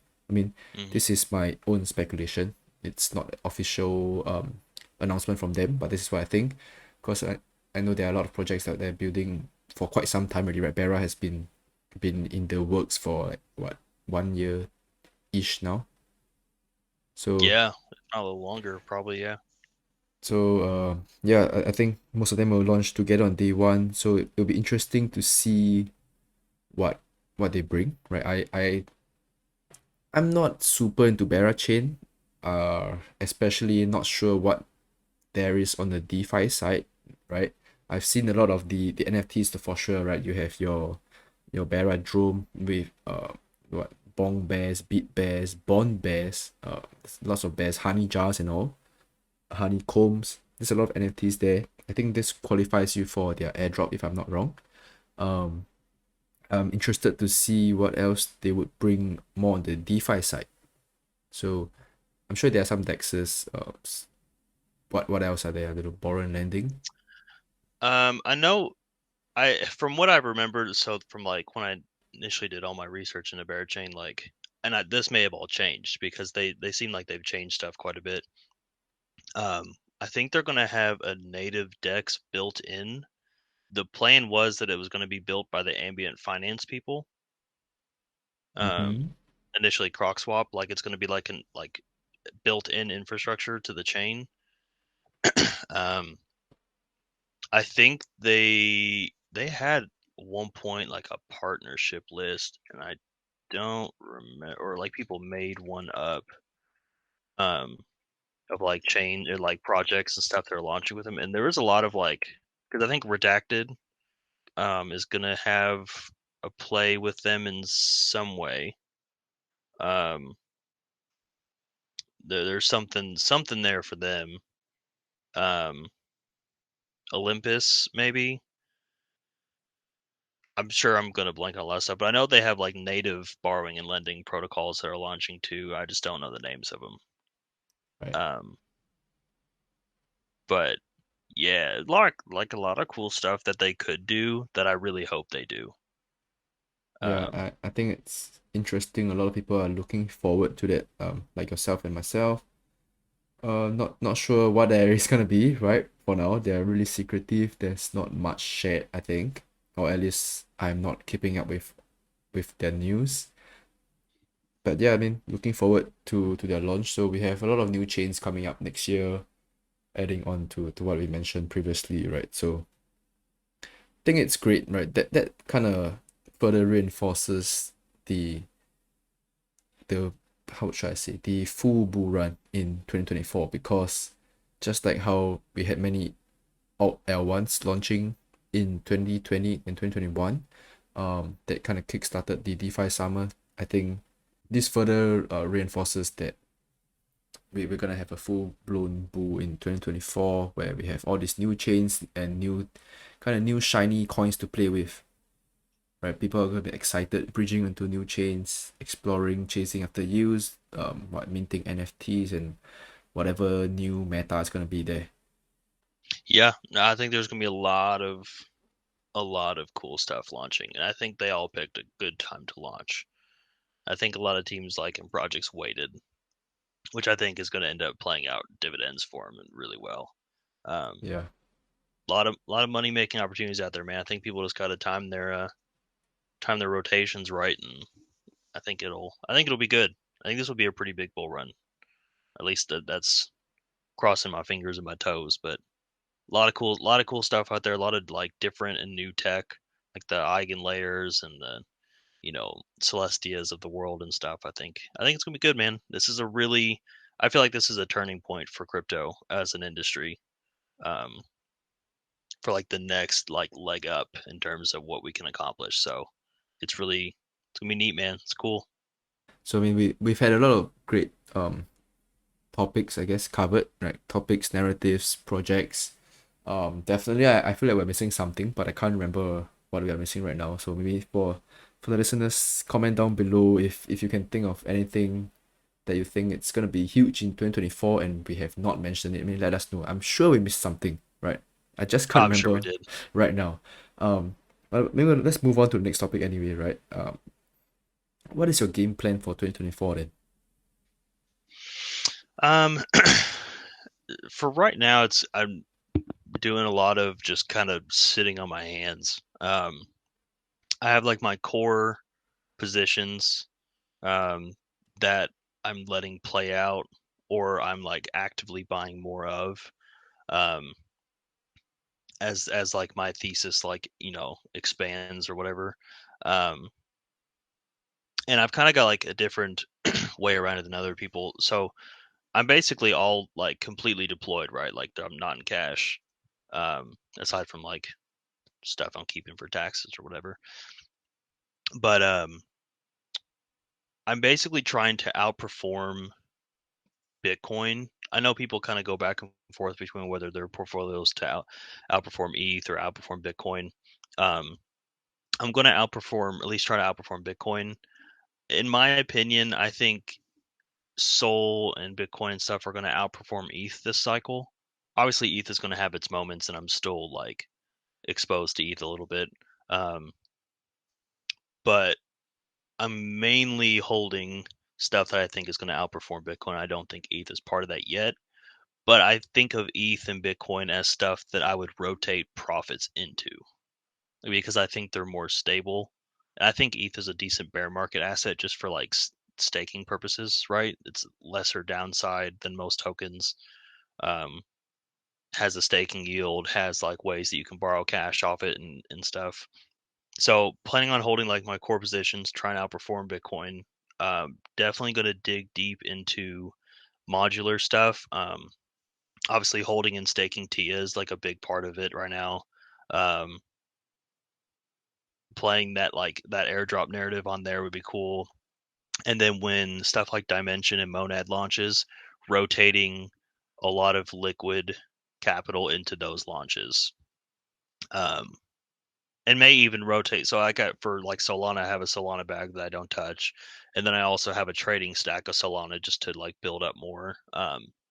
So it might just like rotate that into those because they'll probably outperform and then maybe rotate back into Sol. So I think that's probably going to be my plan going forward because I think we're just going to have not necessarily up only, but I think we're going to have a bull market for this coming year, probably into 2025. I don't know where we go into 2025, but I think this year is going to be a lot of up. I do hope it's gonna be a longer bull run, right? I mean, not say longer, but at least the usual period, right? Some people are saying maybe the next bull run might pump super hard, super quickly, and then die off even quicker as well. So I'm hoping at least it stays there for a bit. I think it probably will. I would love a fucking prolonged bull market. Like that would be great. Like have at it, man. Get me up only me for the next 4 or 5 years. I'd be on it. Won't happen probably, but like Oh man. sign me the fuck up. I mean, I'm happy with like 1.5 year, I guess. Yeah, like I think that would be great. I mean, there's so much time. Like even if you've been sat out this whole time, right? Like there is still so much opportunity to like make something in that short amount of time. I mean, it's been like what 2.5 months, and we've seen like multiple coins go, 5x. There's so many opportunities out there that like anything over like a year or so of just bull is going to be intense. But I think you'll still have the same greed people playing like come into play where they're just going to erase their gains. I did that once and I'm not doing that shit again. So I think an underrated piece of advice that people are going to hate on probably is fucking take profits along the way, at least a little bit. For Like if sure. you like for me, if you get like something that actively changes your outside life, take it off the table. If you can pay off a certain bit of debt, if you can if you can upgrade your life in any facet whatsoever, take that money off the table. You won't regret it. Yeah, I mean that's You're always something going to miss something in crypto. Just take that's it off and definitely something accept that it. I've learned over the last cycle. Definitely take profits, man. Like Yeah, I'm not locking anything up. I'm not gonna correct. Stay liquid. yeah, I'm not gonna like lose it all on impermanent loss as well. I mean impermanent loss is taking profits in a sense, but not I don't think it's a good time to lose out this early into the bull market, right? Definitely towards Yeah. the end, great, but not right now for sure. No, Um, stay liquid. Have predetermined spots to take, money off the table. Have a good like amount that you're just not going to touch. A 70-30 split or something like Ansem said. Have that. You're not going to touch it. And you're good. Um, but I think that's going to end up being the way. Like people just need, and like if you're not already like a trader, don't trade. You're just gonna raise gains. Don't do it. Don't leverage trade thinking you're smart. Odds are it's not going to work out the way you think it's going to, and you're just going to struggle. I cannot stress that enough because I see so many people that are like, "Oh, I'm going to long here. It's going to be great." But if you're not a trader and you're just not able to do it, you're going to struggle, man. You're just going to struggle. Let those traders be traders. If you want to degen with a small part of your portfolio that you're totally okay with losing. But I think 98% of people who just sit and spot, get airdrops, let those gains come to them are going to just outperform everybody else. yeah, I think that's a great point. Agree with most of the things you said, right? I think for myself, I'll probably be rotating around to wherever has DeFi activity. Stake some on Cosmos ecosystems for the airdrop, get into the new chains, play around. Yeah, I mean, definitely staying in spot is what I do. Probably gonna borrow against Ethereum and keep my Ethereum, I borrow against it and have more capital to play around with while keeping my stack of Ethereum. Um, yeah, I think that's about it.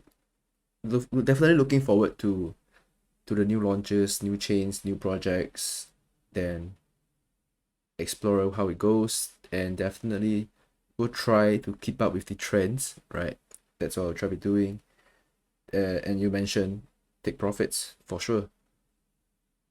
Yeah, man. Take things off the table. Make your life easier. If you've made crazy amount of gains, man, just it I can't even begin to describe the weight it takes off you to just know that you realize something. Gains are always there. There's always money to be made. Yep, agree. Right, I mean, let's end it off soon with a fun segment, right? Give me a price prediction. Where do you think the next Bitcoin and Ethereum is gonna top? I'm gonna go with the generic 100K for Bitcoin. I think that makes a lot of sense. Um, I'm gonna say 5K for ETH. Ooh, wow. Maybe like 5 to 7K. I'll give it a little bit of a range. All right, Um, all right. I could see I know a lot of people say like 10K, maybe. Um, that might be a thing eventually. Maybe it will. I don't know. Maybe like the proto dank starting stuff will, um, when that eventually goes, will bring a lot of people back into it. I think maybe just because I'm more geared towards looking at the Celestias and the souls of the world, but I don't think ETH has as crazy as a run up. But I also am smart enough to know if Bitcoin goes crazy, ETH's obviously going to get dragged up too, because it's the second largest. It's going to happen. So I'll do. Hold on, let me amend this. I'll do 7 to 9, and if 10K ends up getting hit, that's crazy Right. I because mean, that's massive yeah, move. since you mentioned Celestia and Solana, okay, fine. You actually did give a number earlier, right? You're saying Celestia can go into 100, and I'll Solana say you 100 on Celestia. Yeah. Solana was like what, 700 earlier you mentioned? 500? I think absolute what I would love is 1,000. I think $1,000 per Solana would be crazy. Would be content with like 5 to 700, yeah. But I think 1,000 makes sense. If ETH goes to 10, Sol definitely hits 1,000 without a doubt. Damn, that's still a 10x from here. Yeah, I think it definitely makes sense, especially as much media attention as that's gotten and how much it's performed well. If ETH and Bitcoin get dragged up there and we end up having a crazy bull market again, I don't see how it doesn't. Nice. Maybe a wild take, but Interesting. that's gonna be my predictions. Yeah. People are gonna quote this in a year and call me a fucking idiot. You know what I'm really interested in? I'm interested in seeing what the price of all the new chains would be. Yeah, I that's a good point because it's especially with some of these modular ones, if you discount, if you ignore Celestia and you go Monad or, um, Dimension or Manta or whatever, because they're kind of new, right? I mean, you could kind of base them off L2s, but L2s really haven't had good price action. So I don't Yeah. know. That's a good point. That'll be interesting to see what I happens mean, because if there's no real you can't go oh well, it could go like Arbitrum because Arbitrum basically launched and has stayed at the same price since inception. yeah, I think it's interesting, right? After we've seen the old L1s run last cycle, I'm excited to see how the new chains, right? Either you're on the Cosmos chain as your own L1 or you're a roll up L2 or whatever, right? I'm interested to see how far all these new chains gonna run. I think that'll be something interesting to look at. Yeah, no, I'm pretty excited for that too, to be honest with you, because we like all the brand new shiny in crypto, so they could catapult. You never know. Exactly. Yeah. So okay, maybe let me just hit you with my own Bitcoin and Ethereum support predictions. I quote predictions or guesstimates. I do Do it. think if we kind of hit 8K, Bitcoin gonna look somewhere between 160 180, I think. Ooh, hell I yeah, think I brother. think I'm gonna think it if he's gonna probably hit 8, 10k, maybe not 10k. I don't know. A lot of people are saying 10k, 10k. It's like it's either not gonna hit 10k, but it's gonna go way above 10k, in my opinion. Right? Yeah, Like it's maybe either like going to 14, underperform 14, massively or it's going to 15,000. like, Yeah. yeah. So ETH is that's my kind of a kind of weird take. bag. It's like I'd 10 is like such to see a it do well. 10 is like just a whole, it's a perfect whole number to us, right? That's why everyone is like, we like to pick whole numbers. It's like, oh, I'll take profits when it's like $10, $20, $50. We always like to pick like round numbers, right? So I think 10 is too much of a perfect round number in a sense. Either it doesn't touch 10 or it's gonna break way above 10. So I'd say like either 8 or 14 and above. I like it. Yeah, it's a just a wild number on my end, right? If it happens, it's great, man. It's not like whatever we say gonna come true, right? So No, we but say I'll any be number. rubbing every lamp I see to see if it will. All right. I think we've had a great chat. It's been a pretty long chat as well. Is there anything else you want to add on? It's been a pleasure having you on again. Yeah, man. I appreciate you letting me talk stupid on here under your name. Appreciate it. I don't think I got any more to add aside from what I already have. It's been fun, man. I love getting together and shooting this shit about crypto, man. It's a blast for me every time. Yeah, love it. Definitely let us know in the comments down below what your price prediction would be. Excited to hear your price predictions as well, and of course whatever we missed for the bullish 2024, right? Hit us with all the projects or sectors you think is gonna be hot. For sure, we missed something back there. And thank you for your time, Schizo, today for joining me. And thanks to the listeners for tuning in to this long episode as well. And we're gonna close off navigating 2024 with Schizo right here. Wishing everyone a happy new year and a great 2024 to come. Happy New Year, everybody. That brings us to the end of this episode. I hope you enjoyed this episode as much as I did. Before you go, do remember to give us a thumbs up and hit the subscribe button so you never miss a thing. Comment down below what you liked about this episode, who you like me to interview next, or any topics that you want to learn more about. Until next time, this is Moose moving out.